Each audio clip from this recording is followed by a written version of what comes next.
It's the Locked On Flyers podcast for Thursday, June 15th. Your daily dose of Flyers news, analysis, and high quality content that wants to know about the new guys that we got from the LA Kings in the Ivan Provorov three-way trade. Yeah, it'd be interesting to talk about them. We're going to get into the details on Sean Walker, Cal Petersen, and Helge Grans all on today's show. You're Locked On Flyers, your daily podcast on the Philadelphia Flyers. Part of the Locked On Podcast Network, your team every day.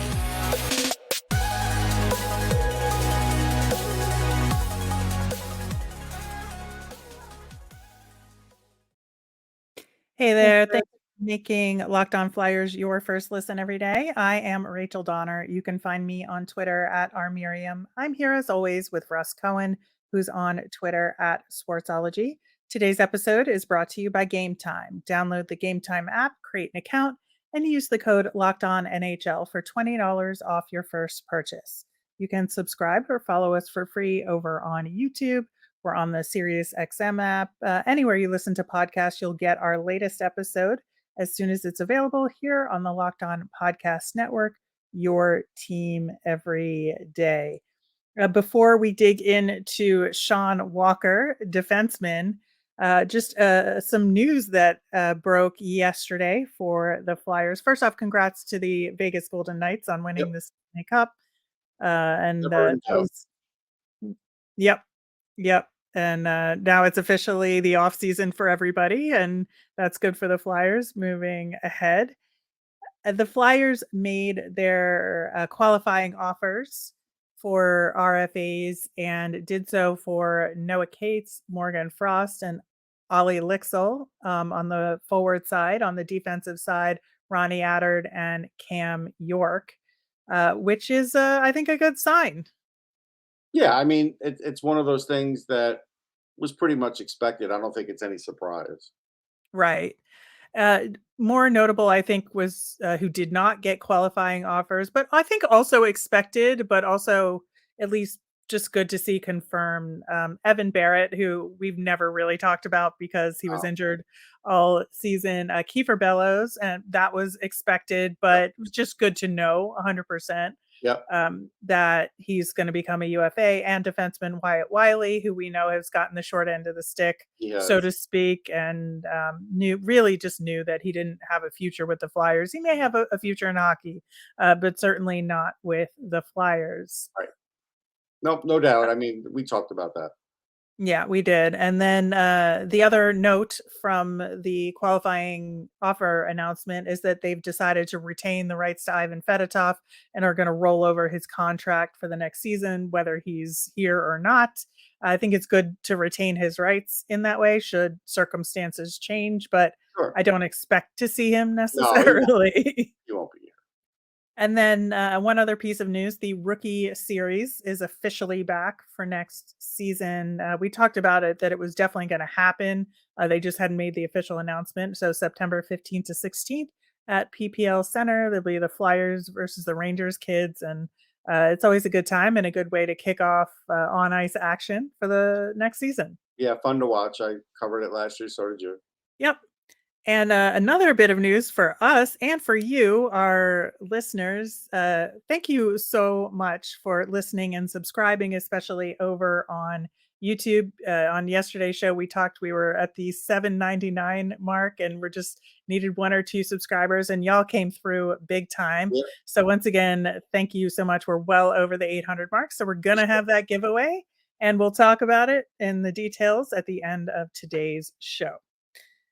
So, Russ, Sean Walker was one of the players we got in the Ivan Provorov trade, and he's a 28-year-old right-handed defenseman. He's got 1 year left on his contract at $2.65 million. And the thing about Sean Walker, he's a second/third pairing guy overall. Played second pair, I think, more with the Kings than he would with the Flyers, although depending on how things end up in the wash, he could end up as a second pairing guy with the Flyers. He is a great skater. I think that's the thing that people notice about him the most. But he had a very big injury in October of 2021 that took him out of the 21-22 season. And then so he came back this past year, but it took him a while to get back to, his ceiling of play. So if you look at his numbers, you look at the first 2 months of the season, very bad overall. But then you saw, like, from December onward, things improved, and the things that he is good at, he got a lot better at. And the things that he is not good at, he didn't get better at. And so I think he kinda tracked for who he is as a defenseman in terms of his play this past year. Yeah, so a few things. Yeah, you would like to see him shoot more, and he does miss the net quite a bit. So that's something where maybe they could tinker with that. Um, his puck battles won were actually up, but still only 37%, not very good. Right. He doesn't block shots, so he really is a puck moving guy that gets the puck and then gets rid of the puck. It's not going to get a lot of points. I mean, there's a use for those guys, but I would never put him on Yeah. the second pair. That's my issue with him. Right, and I think in a perfect world, he's a third pairing defenseman for that Yeah, reason, but circumstances may dictate him playing on the second pairing some.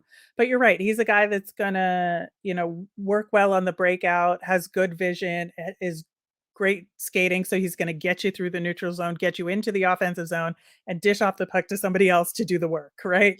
yeah. 70% in the offensive zone, 22% in the defensive zone, 8% in the neutral zone. So clearly overly offensive.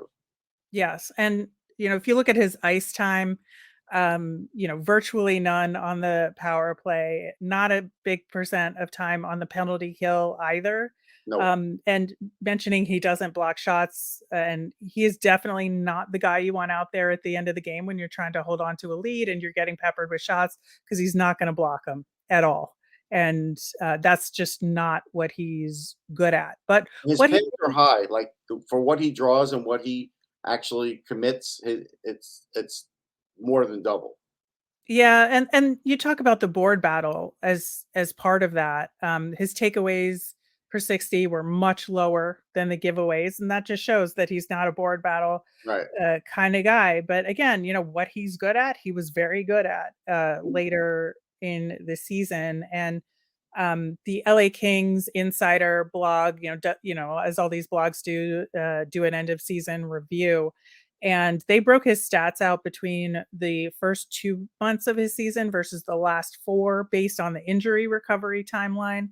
And, if you look, he's just a high event hockey guy. A lot of Mhm. things are going to happen offensively when he's on the ice, but a lot of things are also going to happen defensively while he's on the ice. But he did take those steps forward. So, the LA Kings insider said if you look 2 months into the season, the Kings went from a -6 goal differential with Walker on the ice to a +4 through the end of the season. So, if you look at the possession metrics, they were about the same, but on the per 60 basis, Walker's metrics rose.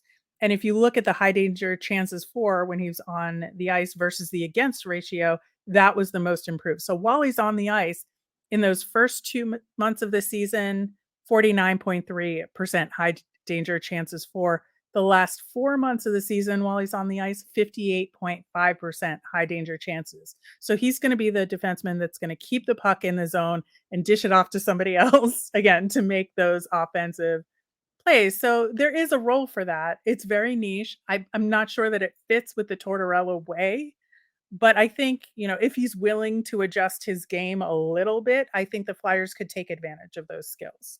I mean, they might be able to. What I'd like to know from those stats is who did he pair with at the beginning of the season? Who did he pair with when the stats went up? That's what I would like to know.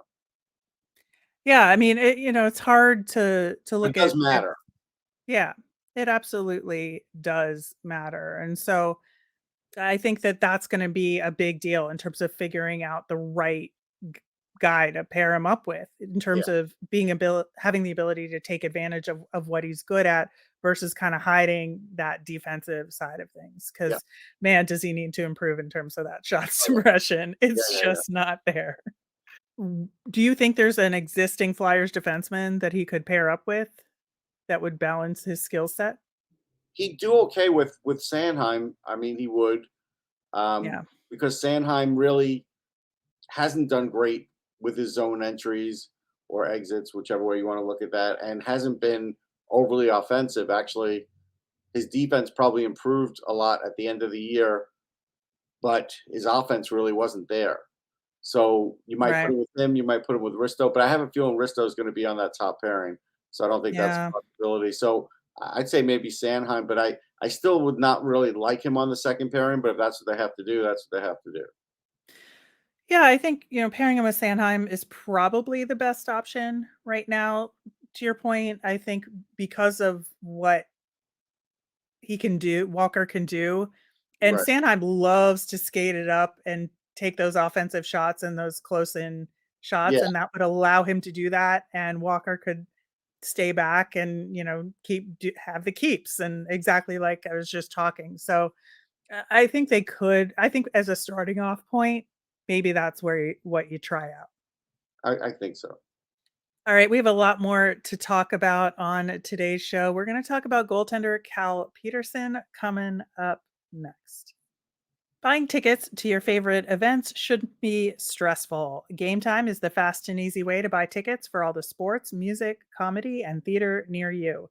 With killer deals on those last minute tickets and their best price guarantee, you can stop stressing over the tickets and start getting hyped for the fun you'll have. My favorite part of the Game Time app is that it's great for getting notified about those last minute deals. Plus, you can get views from your seats, which is something that's very important to me. The game time guarantee means you'll always get the best price. If you find tickets in the same section and row for less, Game Time will credit you 110% of the difference. Also, tickets are sent directly to your phone, so you'll never have to dig through your email.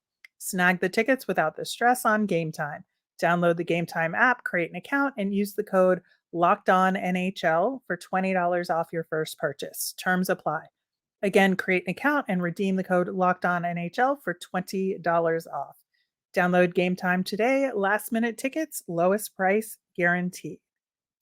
All right, Russ. So, Cal Peterson, I think this was the most controversial part of the deal in terms of the players we got in return. And I think it's mostly because of two things. Number one, Cal Peterson's performance in net over the last year or so, plus the cap hit of $5 million for 2 more years for a guy that just hasn't quite panned out the way that he was expected to, right? Yeah, I mean, I watched him going back to the college hockey playoffs when he decided he wanted to play for Buffalo and went with the Kings, and they thought he'd be a future number one, and I thought the same thing.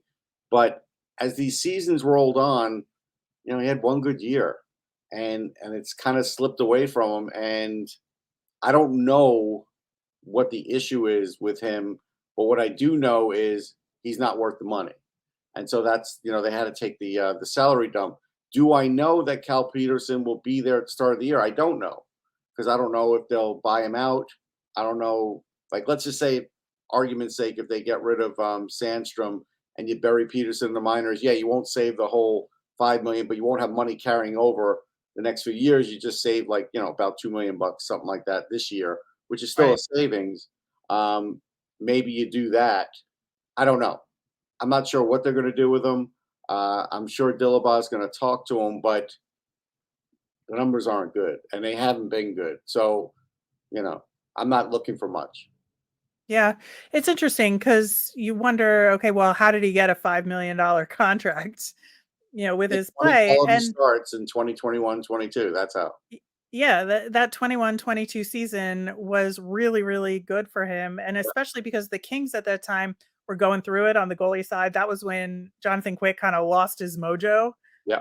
real bad. And Peterson, was able to fill the gap for the Kings, and he was rewarded with that contract extension and the $5 million salary. And but then at the end of that season, Quick took over again and got the playoff start. So, once he earned the contract, he didn't really follow through with the He's only quality played play. one playoff game.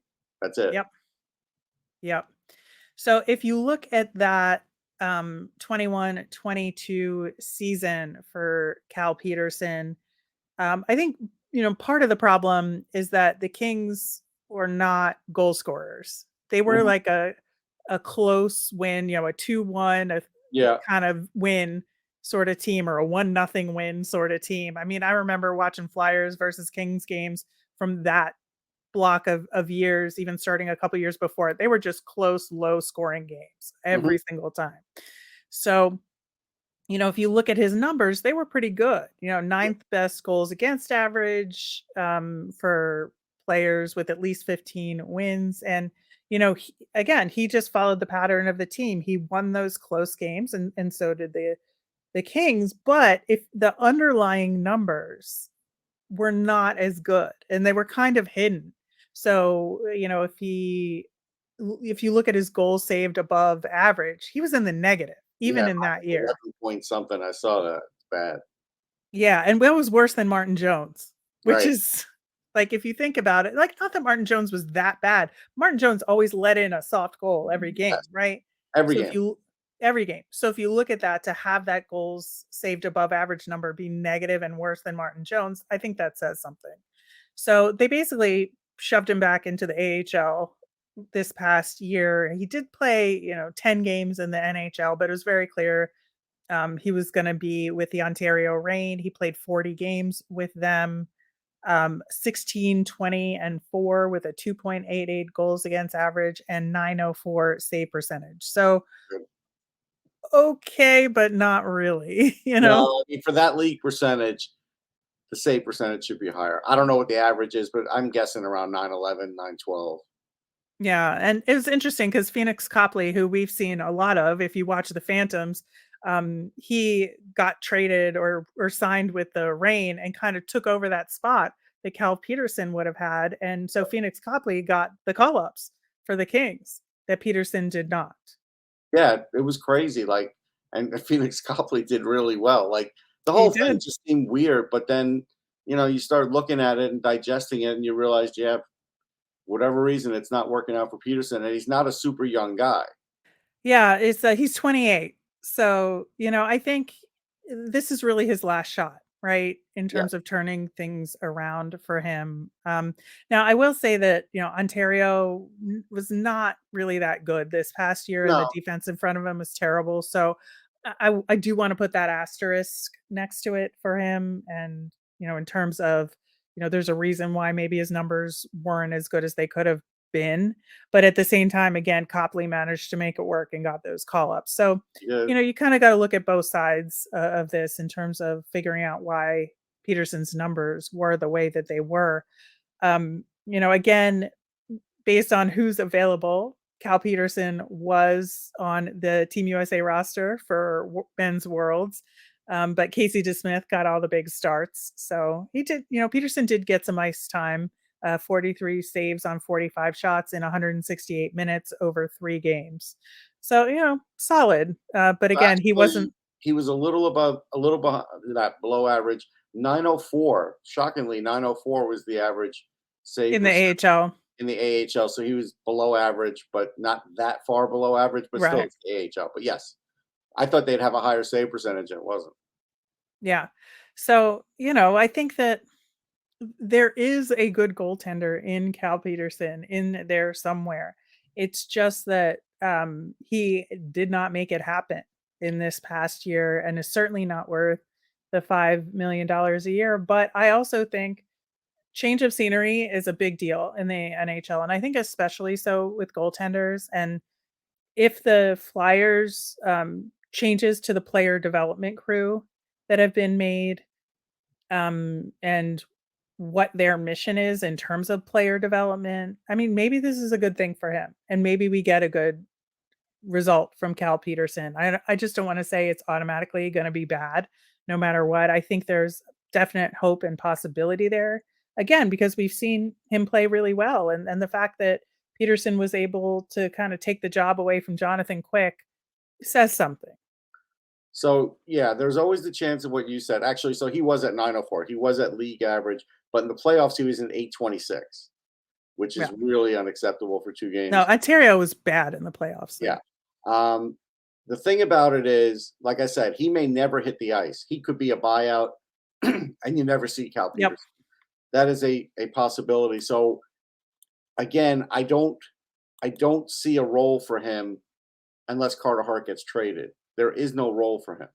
Now, if he's going to go down to the minors, that's fine. Then you can have him down there, with Sandstrom, and it gives you at least a guy that you can call up and down. You don't lose Sandstrom. Okay, if that's what you want to do, that's fine. But we all know Ursun's going to win the backup job because John likes him.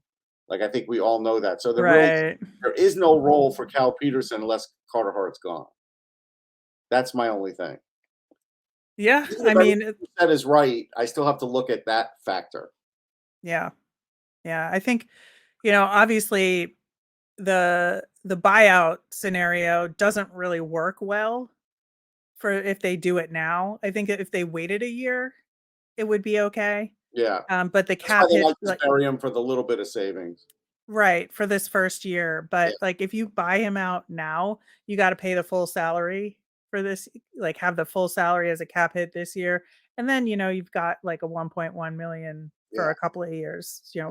and that's manageable. But yeah, I just don't see them doing a buyout this year. No, probably not. I think they're just going to send him down. Yeah. Yeah. I don't know. It's tough. It's a really tough scenario. They're like having Yeah. a goalie crunch like this, especially if they can't trade Felix Sandstrom in this scenario. Because if Cal Petersen becomes the Felix Sandstrom like object, then I think it's going to be a really difficult crunch. And Oh, yeah, it won't be a especially, great year for him because he'll just be up and down. He won't play much when he gets called up because John won't want to play him. yeah. We've seen it happen, so it's not going to shock me if it happens again. Yeah. So we'll see what the Flyers decide to do with him. We've got, obviously the draft and free Yep. agency and things could be very different by the time Oh, yeah. all the dust settles there. But yeah, I think that there's a lot of issues, but there's a lot of opportunity with Cal Petersen as well. I feel like it's the same with Helge Grans, prospect who we got in that deal, and we will talk about him coming up next. Today's episode is brought to you by Bird Dogs. I look better and feel great wearing Bird Dogs shorts and pants. The stretchy fabric makes everything look good. They're comfy, and they're comfier than my other shorts and pants. I like them. Again, I wear them doing yard work. I wear them on long walks. I wear them sometimes all day long. Like, they're really good. They do move with you, and they're very comfortable. And honestly, the anti-wicking is good. Go to birddogs.com/LockedOnNHL and enter promo code LockedOnNHL for a free Yeti style tumbler with your order. That's birddogs.com/LockedOnNHL for a free Yeti style tumbler. You won't want to take your bird dogs off, we promise you. So Helge Grans, Russ, definitely on the prospect side. He's Yep. 21 though, but he's a big guy, 6'3" Mhm. and 205, right-handed defenseman. He was drafted 35th overall in 2020, so a pretty high pick. Mhm. And right now he's still in his ELC, and we got the slide in the contract because he played less than 10 games his first year. So we have 2 more years left on his deal, but it's 847, 400. Yeah. He'll be an RFA then. And I think that similarly to Walker, but in a very different style of play. He's much better offensively than defensively.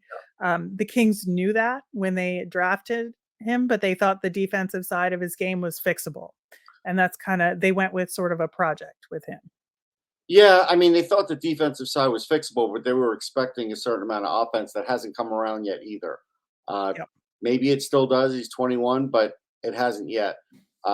Time in the defensive zone, 13%. Time in the offensive zone, 78%. Neutral zone, 9%, thanks to Instat for these stats. But that's pretty telling. A lot of things were down on him, including shots. I mean, again, that's not a good sign. And so, like, my current feeling on him is even if you were going to play him in a top four situation, he's a puck moving defenseman. He's good speed. He's a good puck moving defenseman. He's not going to win you many puck battles. He'll win some. He won't, like, he's better than Walker on puck battles because of the 6'3" and the reach and everything. But Right. right now he's missing a lot of shots and he's not even taking a lot of shots. So that's an issue. He used to do a lot of penalty killing. That's gone down. So maybe John will help him with the penalty kill. But again, so far it's trending down. Yeah, I think, if you look at his numbers, he did improve a lot in that first year. Like he made a lot of progress, but then he sort of plateaued Hmm. and just did not get any better either offensively or defensively. And that's where the concern was. And obviously that's why they were willing to part with Grans in this deal. But again, I think, if you're the Flyers, you got to take some of these guys. You might have liked to see the Flyers get a slightly better prospect than Grans in the deal, but this is who the Kings were willing to part with You in got the order. draft pick. That's your. Yeah, we got the draft pick, and that's the most important part of all of this. But I think that again, he could benefit from the change of scenery and a different development program, a different system, and kind of reboot that progress that he had made the year before. I think that, part of his upside is that he knows how to adjust his game with any kind of D partner. Mhm. And that is a good thing to have the flexibility to be able to play with all different kinds of defensemen. Very adaptive in his play. Like you said, he could get some PK time with the Flyers, and will certainly do so with Lehigh Valley. I think he's going to start off there, He's and going to start off it there because he's not even played in the NHL yet, and right, all the stats we gave were for AHL. yeah, Um, and yeah, so he's going to have to prove that besides the puck moving, that there is some offense in his game. Because if he doesn't, then a guy like Zamula is still more valuable than him. Because Zamula, exactly. is exactly the same kind of defenseman and has a little bit of offense in his game too. So that's what he's going to have to prove, and that's up to him. Yeah, and I think that he'll have the opportunity there, and it'll be a little sheltered for him in a lot of ways, Mhm. where he won't have a huge spotlight on him, but there'll be high expectations for him in Lehigh Valley. And I think that with the way the Flyers' defensive side of things is as it stands currently, again, things could change very drastically. We don't know yet, I mean, you're going to have but three Swedes down there possibly to start the season. So yeah, on the could blue line. be. Yeah, it could be a lot of fun, Yep, honestly, to watch all those Swedes. yep, But yep. at the same time, I think some of those other guys, could be getting more time with the Flyers this season. So there'll be room for Gons to have the ice time that Yeah. he needs in order to get that development. And I think that's the most important part of all this. Yeah, I mean, in the end, that may be the way it shakes out too. And if it does, that's fine. I'm not going to put any long-term hopes on him right now. We'll just see. Yeah. And again, yeah, it could go either way with him, I think. But there is room for that improvement. We've He's taking way seen. too many penalties too. He's another one that needs to sort of back off on that. Yeah, yeah. But I think there is that room for improvement. We've seen him improve before, so Mhm. maybe he can do it again. And I think he'll have the opportunity to do so with the Phantoms. Very much looking forward to seeing what he does with them in Lehigh Valley and under the system with Lappy there. Yep. So that's your new Flyers for the season as of now from the LA Kings in the Ivan Provorov deal. I want to get back to our giveaway that we talked about at the beginning of the show. Again, thank you all so much for subscribing over on YouTube.